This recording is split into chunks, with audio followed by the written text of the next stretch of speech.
Salut les malins, j'espère que vous allez bien. Je voulais faire une petite vidéo parce qu'on discutait avec Sandy encore.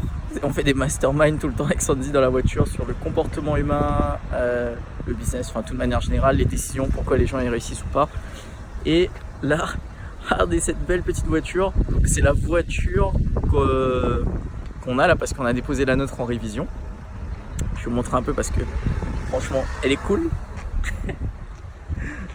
Jante en tôle plutôt, 10 pouces. Je crois que sur un quad il y a des jantes plus grosses que ça.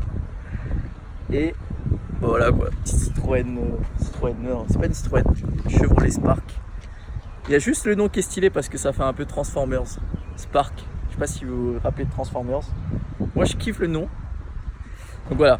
Et c'est marrant parce qu'on l'a loué là pour la journée parce que notre voiture elle est en révision et le prix de la location c'est 24 €, la caution elle est à 900. Je dis au mec, putain, c'est le prix de la caution, c'est le prix de la voiture quoi. C'est vraiment un truc vraiment pas beau, etc. Et avec Sandy on se disait je lui disais, putain, c'est vraiment une voiture qui est pourrie et je me verrais vraiment pas conduire avec ça. Il n'y a pas de sécurité, ça bouge de partout.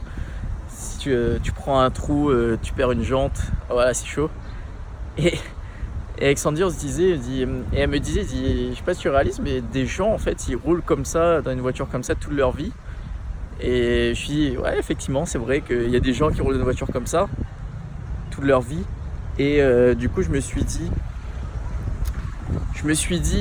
à un moment donné, j'ai eu un petit sentiment de pitié en mode putain, c'est vrai, il y a des gens qui ont cette situation et qui n'ont pas les moyens d'acheter une voiture qui roule bien ou autre.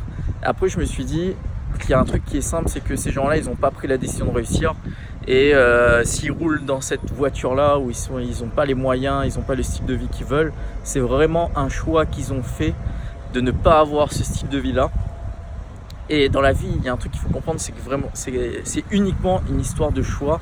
Est-ce que tu vas faire, il n'y a pas une histoire de bon ou mauvais choix, c'est est-ce que tu vas faire les choix d'avancer, de travailler sur toi, de réaliser tes projets, de réaliser tes objectifs, de te former. Et on se disait, putain, mais peut-être que c'est cher. Nous, on a eu, entre guillemets, la chance de se payer des formations, de se former.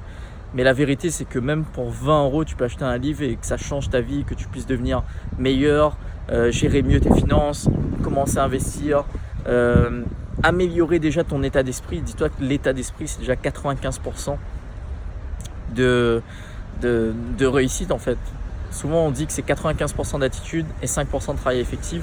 Donc voilà, si je te pose la question, pourquoi tu roules une voiture comme ça qui vaut même pas 1000 € alors que tu as 40, 35, 50 ans, c'est vraiment une décision et un choix que tu as fait de ne pas te former, de ne pas avancer. C'est pas une question de chance, c'est pas une question c'est pas inné en fait, c'est vraiment toi qui décides la réussite que tu peux avoir et c'est un choix que tu vas faire. Qu'est-ce que tu vas faire comme choix là? Est-ce que tu vas aller regarder la télé ou est-ce que tu vas te former, lire un livre? C'est que ça fait trois soirs avec Sandy, on regarde des vidéos jusqu'à minuit, on se forme, on prend des notes. On a beaucoup évolué cette semaine et c'est juste un choix de se dire cette semaine on se forme, on apprend, on continue à évoluer. Donc voilà, toi, c'est quoi le choix que tu fais? Regarder la télé, te reposer, manger ou sinon aller te former, investir. À La Réunion, je fais beaucoup de formations, on fait beaucoup d'ateliers avec Sandy, ça coûte 15 € là, c'est rien, justement pour permettre aux gens de pouvoir se former et changer leur état d'esprit. Donc voilà, petit coucou de moi et Sandy. D'ailleurs, Sandy, elle a un petit message. Oui, j'ai un petit message pour compléter ce que dit Vincent.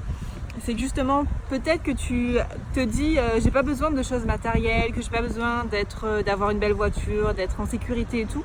Peut-être tu n'as pas besoin, c'est pas forcément important d'avoir des choses matérielles, c'est sûr et certain. Mais par contre, tu peux le faire en fait, pas seulement pour toi, mais fais-le peut-être pour les personnes qui rentrent dans cette voiture, peut-être tes enfants, ou peut-être des choses en fait, ça va être une croyance pour tes enfants de te dire que je suis en sécurité dans une voiture et même pour toi en fait, c'est le fait de montrer aussi à tes enfants ou à tes proches que tu veux leur mettre en sécurité et donc c'est pas forcément des choix que tu vas faire pour toi mais c'est des choix que tu peux faire pour les autres et les personnes que tu aimes parce que tu as envie de les mettre en sécurité, tu as envie de leur mettre dans leur croyance petit étant enfant que c'est possible de rouler dans une voiture en sécurité, que tu peux le faire, parce que forcément c'est des croyances que tu vas inculquer à tes enfants, à tes proches. Donc plus tu inculques des croyances de sécurité et que tu peux le faire, qu'on peut rouler dans une voiture et qu'on peut se former, qu'on peut changer, plus eux plus tard ils vont avoir une croyance aussi de dire que je peux le faire, je peux être en sécurité pour moi et pour mes proches parce que enfant on m'a inculqué ça. Donc en tout cas voilà, c'était le message que je voulais faire passer. Si c'est pas pour toi, fais-le pour les autres en tout cas. Merci à tous et n'oubliez pas quelque chose, travaillez intelligemment, ne travaillez pas dur. Salut.